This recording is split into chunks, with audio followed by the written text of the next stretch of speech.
ovdje da Samantha Fabrić će dati prvu izjavu.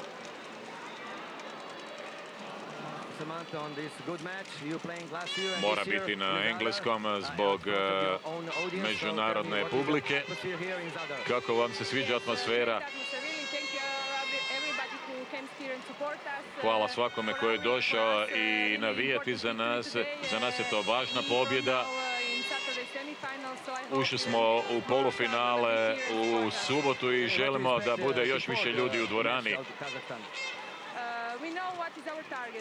Znali smo što nam je cilj i jedino što smo bili koncentrirani je bila naša igra i ući među 4 najbolja.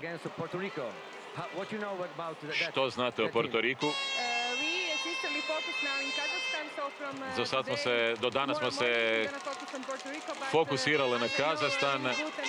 Znamo da su dobar tim, ali od sutra se počinjemo baviti i njima. Evo, bila je to izjava kapetanice, najbolje igračice, najučinkovitije igračice i one koja je ovdje zaista pokrenula dobru atmosferu.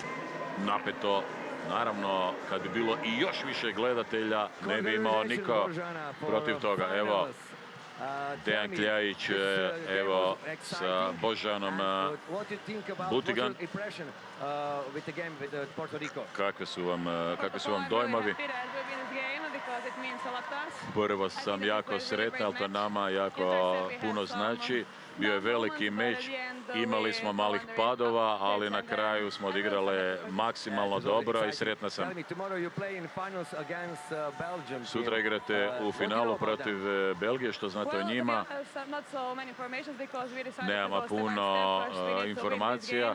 Nismo se opterećivali sa mogućim protivnicama u sljedećem kolu, ali nakon ovog meča ćemo danas već saznati najosnovnije stvari. Igrate u Zadru.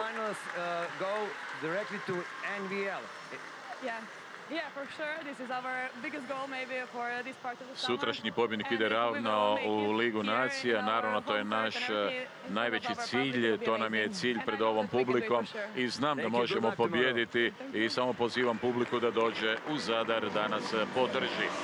Vjerujte mi, baš 12 utakmica za redom odigrat neće biti dobro. Evo ga, Dejan Kljajić. Prekrasno je bilo igrati ispred svih ovih ljudi. Željela bih se zahvaliti. Imali smo naš cilj, imali smo naš tim.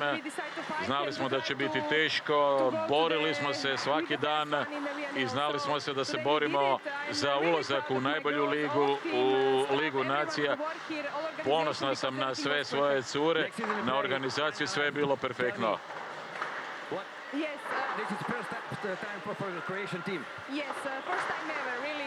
Prvi puta ikada Hrvatska igra u tako visokom društvu. Ponosna sam biti u takvom okruženju. Ne želimo biti tamo jednu godinu, želimo biti duže.